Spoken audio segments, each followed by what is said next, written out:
Hey guys, welcome to the Touchdown Table. I'm Ryan, that's Tyler, that's Jordan, and in this video we are going to be doing a deep dive into the Washington Redskins. Yeah, we are. This is an interesting team, and to start off our video, I do want to just expose Ryan here, so stick around for this. Last year, Ryan was very high on this Redskins team, and we'll get more to the roster in a second and talk about why that is. I didn't pick him to win the Super Bowl. He picked him to win the division, and to they be didn't come fair, close, so. the division did not overperform. Yeah. So if they were halfway decent, they still could have a shot at winning with 9-7 record, which I think the Eagles did. Yeah. So now we can start talking about the roster. I don't have it pulled up yet, so Jordan, you please start. Well, let's start with some free agency and the draft. I'll start with some draft, and then we'll talk about free agency as we talk about the roster. But we're going to start with the number 2 overall pick in the 2020 NFL Draft. One of the best players to come out in recent histories. Multiple histories are happening. I guess there was a news about that other dimension thing in space. Did you hear about that? I don't think it's true. No, but I'll time goes on that later. Yeah. Absolutely. Anyways, just trying to make a connection to the real world like they teach you to do in school. Anyways, pick number 2 of the 2020 NFL Draft. Like I was saying, one of the better talents we've seen in a long time. Some people said he was the best person in this draft. Defensive end out of Ohio State, Chase Young, a phenomenal, and I say phenomenal, I put a huge emphasis on, phenomenal, because he's such a great player at the defensive end position.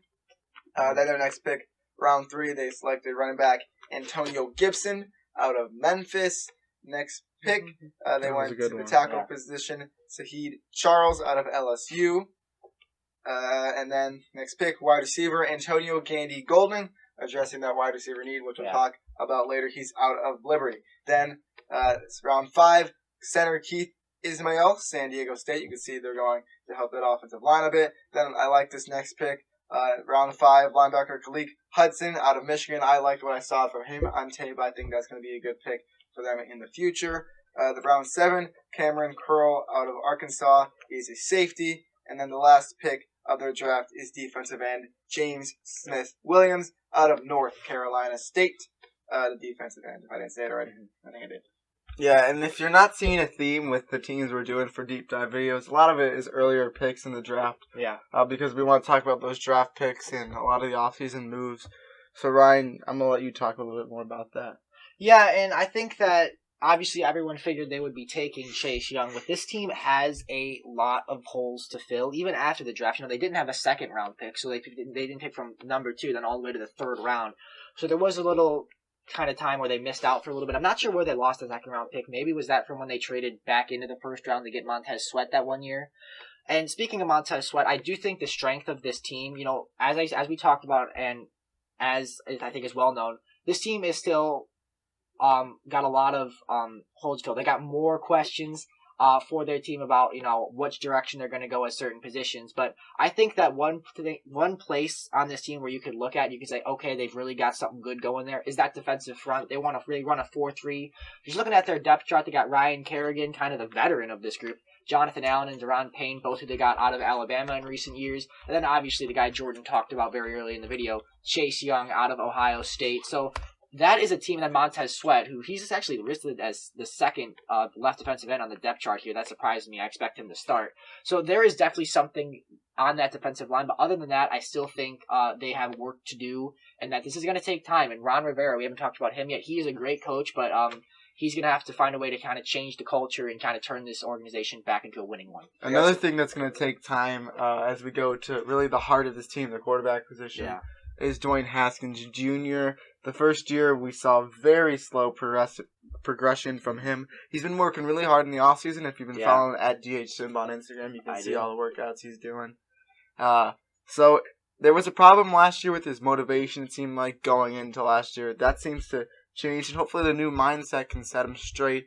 And Ron Rivera works good with quarterbacks. Mm-hmm. Also got Kyle Allen, who Ron Rivera was with earlier, as their backup there. So, and then Alex decently filled quarterback room. Yeah. They also got Steven Montez, who they got out of Colorado, and then Alex Smith as well, who's recovering from that brutal injury that he had last year. Hopefully he can resurrect his career. I think it was 2 years ago now. Was it 2 years ago? Yeah, it wasn't last season. No, yeah. And Steven Montez, do want to just say really quickly, he's a guy that was drafted later on, but a quarterback where you could see him having success in the NFL. Yeah. Obviously not going to be the starter right off the bat, but I would watch out for maybe not on the Redskins, but Steven Montez, if he gets a chance somewhere else or on the Redskins, it could be good. Mm-hmm. And then let's just go back to Dwayne Haskins for a bit. Cause I'm assuming this is the guy that's going to be starting, like in the depth chart that you have pulled up right there. Yeah. He is at number 1. They kind of banked on him when they got him. I think it was at pick 15 last year where he fell to them. So Dwayne Haskins, he had an up and down season last year. He started 7 games. He played in 9 games. Some of those games were not too well. Some of them were okay. Some games he threw multiple pick sixes. Mm-hmm. Some games he did okay. I'll read the stats off for you real quick. In yardage, he had 1,365 yards, and he went 7 for 7, meaning he had 7 touchdowns and 7 interceptions in the 7 games that he started, plus the 2 other ones that he came in to fill the spot of the quarterback who was not doing good enough. So he's had an up and down first year. The rookie year was not great for him. I know Ryan was very high on him, but I think he'll recover a bit more. He just needs to be more smart. It kind of reminds me of Jameis Winston a bit. We haven't seen much of it, but I just want to see that the decision-making get a bit better. Yes, he was a rookie. He's not used to the NFL, and he came in pretty early and had a big shoes to fill, especially because he has not many people around him to help him, which we'll talk about later with the offense. Mm-hmm. But I just think he needs to get some better decision-making, stay more calm. I think he did do pretty good the coming years. Yeah, and do remember that Dwayne Haskins, he does not have a very good supporting cast. You know, he's got Terry McLaurin, who he played with in college, but other than that, there's just really not a lot there. The offensive line isn't great, and now especially because they got rid of Trent Williams, even though he didn't play last year. Now we know for sure that he's not going to be back there. So I know they drafted some young guys, but those were in the later rounds. So Dwayne Haskins, he's just in a difficult situation, and he really has been since the moment he was drafted. You know, second year, he's already got, I guess it's his second year, his third coach he's playing for, and he's heading into his second year because, they had, Jay Gruden, then the interim, and then now Rivera. He's not been put in a good position. So I obviously some of it you got to blame on him, but also some of it you say, he's in a really tough spot. Yeah, he is. And Ryan, you brought up that supporting cast. Let's just go through a few of those guys. Some new faces on this team. We'll start at the running back position. First of all, Darius Geis was the guy who was there last year as well as Adrian Peterson. Geis has had some injury problems throughout his career, but I think if he's healthy, he can be good. And Adrian Peterson, the ageless wonder, he's 35 now, and he's still able to go out there and do it on the field. He does some great stuff. They also got J.D. McKissick, a new face in there. Then Peyton Barber they also got from Tampa Bay. So some new running backs in there, some old ones as well.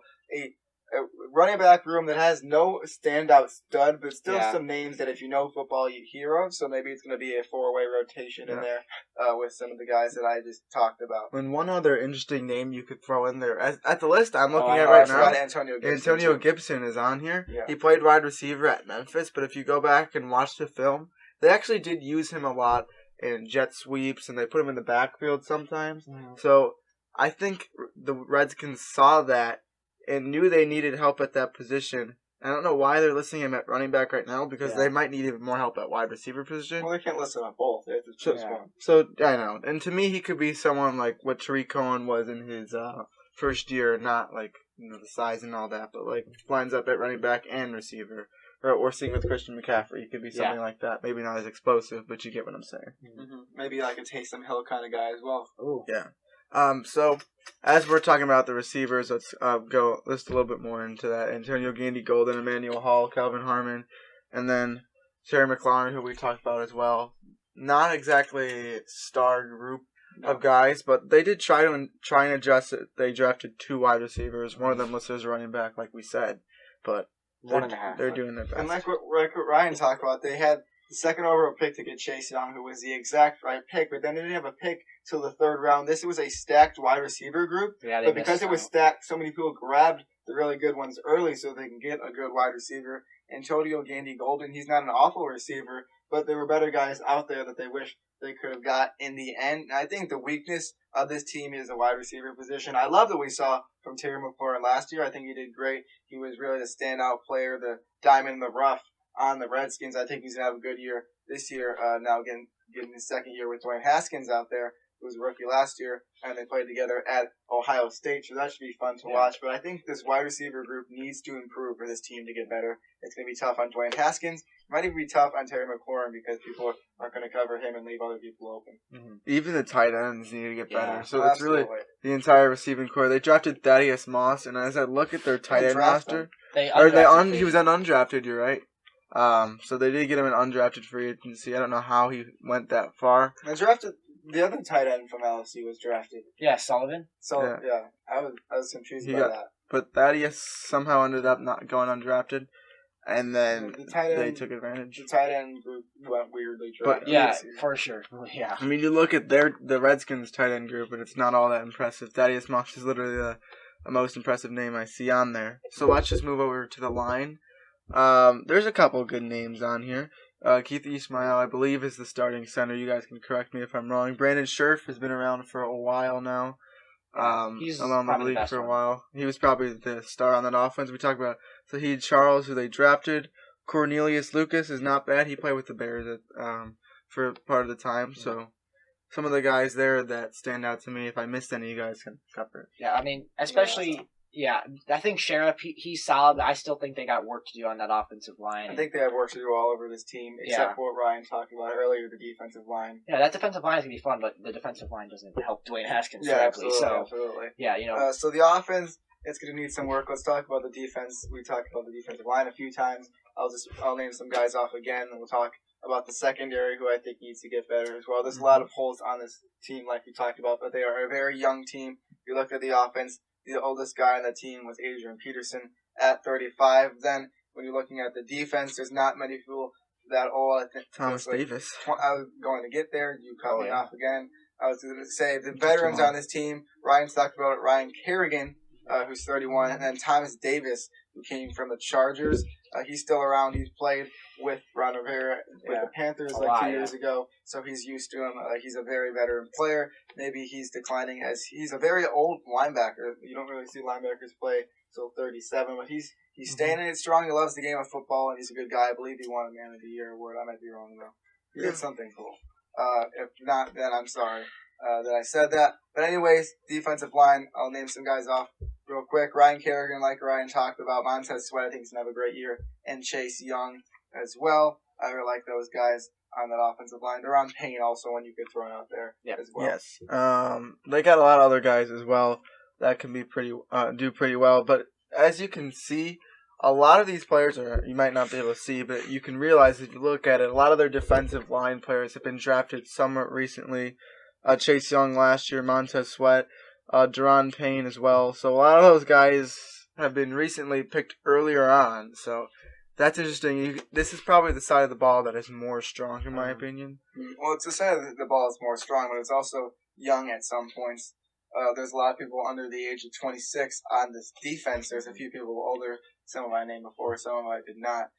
So I think as a younger group that's really need to work together to put it all together. I think there's a lot of new faces in here, so I don't think it's going to be their year just yet to put it together. Let's get to the linebackers and secondary, though. All right, I'll talk about the linebackers really quickly, then Ryan, you can talk about the secondary. Okay. We talked about Thomas Davis already when I cut Jordan off and he got mad at me. That did happen. So there's also John Bostic who's on there, and Reuben Foster, who has had a little bit of issues in the past with off the field stuff, but when we've seen him on the field, it hasn't been too bad. So that'll be interesting to see if they can get that to work. The secondary, though, we'll see if we can get that to work as well. Yeah. Yeah, and you look at the secondary, one name that stands out is Landon Collins. He's probably the best player in that back end of the defense. Former New York Giant. Was last year his first year or second year? I think last year was his first year. I think it was his first year. Yeah, so he's solid, but again, still a lot of holes to fill on this defense, and there's still work to do. Kendall Fuller, another name that is certainly notable, but still, it's not like this is an elite secondary. This is a team that's still developing. Ronald Darby as well. Yeah, Ronald Darby is also one you could throw in there. He spent some time with the Eagles struggling secondary, so they're bringing in some new people in the secondary to try to improve it. But like I've said this, and we've all said this, there are a lot of gaps on this team. There's a lot of young players on this team, and I think there's still a lot of work to be done to make this a good roster. And for Redskins, I hope they could be good again, because it feels like they've been bad for a long time. Yeah. All right, lastly, let's talk about the special teams before we make our predictions for their record. Dustin Hopkins is their kicker. Tressway is their punter. Nick Sundberg is their long snapper. That's not a bad group.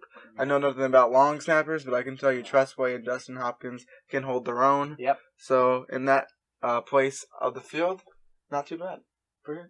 All right, let's go to Jordan now for his record predictions for the Washington Redskins in 2020. I said it before. I hope that this team could be good, but I still don't feel like it's their year. I think Dwayne Haskins will improve. I think some of the running backs like Darius Geist will improve. I like Terry McLaurin on that offense. I love Chase Young. It's going to be fun to watch him next year.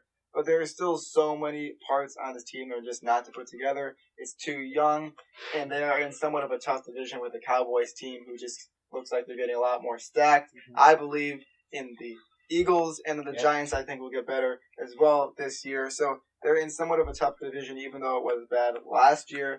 I think that they're not going to be great this year. I'm going to go 5-10 for the record prediction. What was that? 5-11. There you go. I mean, 5-10-1. How are you trying to say? They like to tie games. Yeah, So they tied okay. last year, right? I don't know. Maybe. 2 All years right. ago? Okay. So Alright. whatever. 5-11. Correct. Yes. Thank Well- you for correcting me on that. You guys usually don't do it. Yeah, I thought about it, but like, I'll help him out. I don't want you to get mean. Or, well, I do, just not now. All right, anywho, you made a lot of great points there, Jordan. I think that Dwayne Haskins will improve, but he can only improve so much with a poor supporting cast. I like Ron Rivera as a coach. I think he's going to set a good culture, but I just think that it's going to take time. They got to get more draft picks. We got more questions, as I said, about this team. So it's going to take time. I'm right there with you, Jordan. I'm going to go with 5-11 because 5 plus 11 is 16 games, which is on the schedule. Good Yeah. math. Just want to say one quick fact real quick. The Redskins haven't won more than 10 games since 2012. They won 10-6 that year, and they lost in the wild card. Okay. And then they went 9-7, somehow made the playoffs and lost. To the Packers, right? I don't know. I feel like I remember that. Probably. It was, All like, right. it was like 35-11 or something. Well- That was in 2015. It's time for my predictions, and you guys make some great points. My opinion is very similar to yours on this Redskins team. Too young on offense, and especially too young on defense. No pun intended, but Chase Young being on that defense. But I'm gonna have to agree with you guys exactly. We did it again. I'm not trying to do this just to go with the table or for peer pressure and conform with them. But I was gonna say 5-11. That's what I think. He's appeasing us. I'm going 5-11 for this Redskins team as well. So if we're all right, Yeah, all of us. You and me especially. We've been vibing on that I mean, defense. I might just have to change mine to 6-10. No, come on. Too late. You don't even know how many games are in a season. So, yeah. So yeah. I Wait, I did he said the 10 on mean purpose. 5-11 or 6? I thought he meant I'm at 5 5-11. Okay, I don't even know if he knows what he means. But yeah, Okay. great minds think alike. What can I say? All right, so thank you guys for watching the video. Let us know your record predictions on the Redskins. Make sure to like the video, subscribe to our channel, hit the notification bell. Like I said, comment down below. And with that, we will see you guys later. See ya.